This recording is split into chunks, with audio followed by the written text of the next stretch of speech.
Tuhan pernah menyuruh Abraham mempersembahkan anaknya di atas Bukit Moria. Saya mau tanya, siapa yang akhirnya dikorbankan di atas Bukit Moria? Ishak atau Ismail? Ishak? Salah, saudara. Yang dikorbankan bukan Ishak, yang dikorbankan adalah domba. Tuh saya bilang juga jangan tergesa-gesa, mesti pikir-pikir betul dulu. Sebab kalau kita terburu-buru, seringkali kita melakukan kesalahan. Pernah dengar nggak satu kali ada seorang naik pesawat kecil, helikopter gitu, membawa beberapa orang penumpang. Tiba-tiba di atas kena angin tofan, helikopternya mau jatuh. Pilotnya berkata begini, penumpangnya ada 3. Saudara sekalian, kita ada 4 orang tapi ternyata pesawat mau jatuh dan parasut cuma ada 3. Jadi siapa cepat dia dapat ya. Langsung pilot ambil parasut yang pertama. Dia siapkan diri karena dia tahu betul di mana parasutnya. Saudara, penumpang kaget kan? Karena sisa 3 orang tapi parasut tinggal 2. Melihat itu pengusaha berkata, wah sorry ya, saya harus cepat-cepat karena saya banyak urusan bisnis. Langsung dia ambil parasut kedua, dia terjun saudara. Tersisa 1 parasit.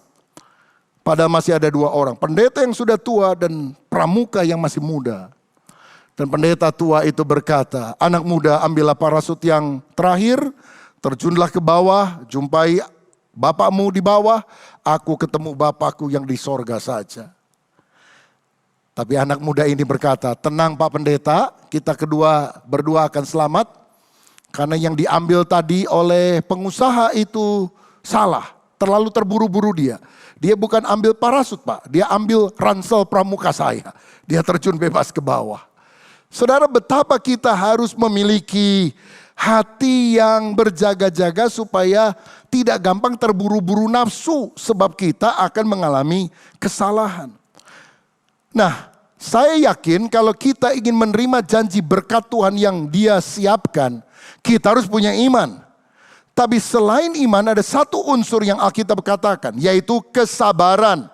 Orang yang sungguh-sungguh beriman akan sabar. Orang yang sabar menunjukkan bahwa dia beriman. Ibrani 6 ayat 12 berkata demikian. Agar kamu jangan menjadi lamban tetapi menjadi penurut-penurut mereka yang oleh iman dan kesabaran mendapat bagian dalam apa yang dijanjikan Allah. Ayat 15. Diberi contoh Abraham yang menantikan janji Tuhan bahwa dia akan mendapatkan anak yaitu Ishak. Abraham menanti dengan sabar dan dengan demikian ia memperoleh apa yang dijanjikan kepadanya. Seringkali kita nggak sabar, aduh lama bener ini COVID nggak pergi-pergi, kapan ya perginya? Saya udah bosen di rumah nggak bisa kemana-mana. Tapi tahukah saudara, ada dokter yang ingin istirahat di rumah, tapi karena jumlah tenaga medis makin berkurang, jumlah dokter juga beberapa yang meninggal. Dan kalau dia pulang ketemu anaknya yang mungkin masih kecil, dia takut menularkan virus yang ada. Dia nggak bisa pulang ke rumahnya. Oh betapa kita harus belajar bersabar. Kita teriak, Tuhan kapan waktunya pandemi ini berlalu? Tuhan tampaknya tidak jawab karena Tuhan sedang memproses sesuatu yang lebih berharga dalam hidup kita. Bukannya soal cepet-cepetan. Tapi apakah karakter Kristus, hupomone, makrotumeo, kesabaran, keuletan, kegigihan, ketangguhan ada dalam hidup kita atau tidak? Pengkhotbah 3 ayat 11 berkata, He makes all things beautiful in His time.